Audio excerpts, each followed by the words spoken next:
Hello, my name is Rich Nadwarny, and I'm an instructor at the Dartmouth College Institute of the Mandela Washington Fellowship. This course is Design-Driven Entrepreneurship. In this course, we'll be looking at ways to use human-centered design to power your startup.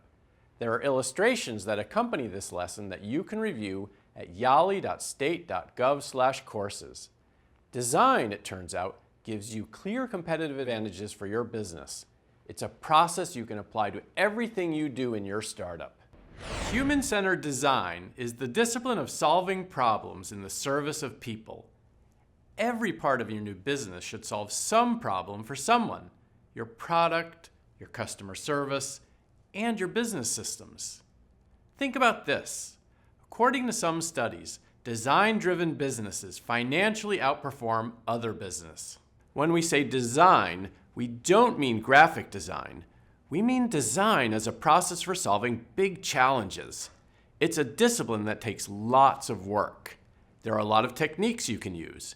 In general, the design process starts with observing, turning observations into insights, developing ideas from those insights, and then prototyping and testing the best ideas. It means going out and gathering items and then coming back in and synthesizing them again and again. It's not a linear process. It is a looping, sometimes messy process. Let's now look at how to use this to start designing your business. We'll use a tool called the Business Model Canvas. It's a flexible, design-driven template for both startups and established businesses. Let's take a look at the Business Model Canvas. It has 4 main pieces. In the middle is the key piece. What are you doing, and why does it matter to people? This is called the value proposition. This may change the further you develop your idea, and that's okay. On the right are sections that deal with your customers, who they are, what relationships you have with them, and how will you reach them. On the left are sections that deal with creating your idea. What key partners do you need? What activities and resources do you require to produce your big idea? On the bottom are the big financial questions. How much will your idea cost to produce? And how will you make money from it?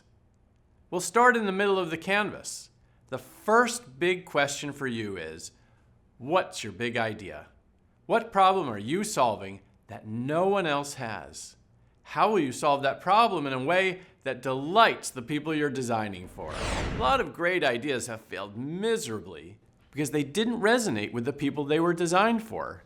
Remember, this idea can be a product, it can be a service, it can be a customer interaction, and it can be an internal process like HR or accounting.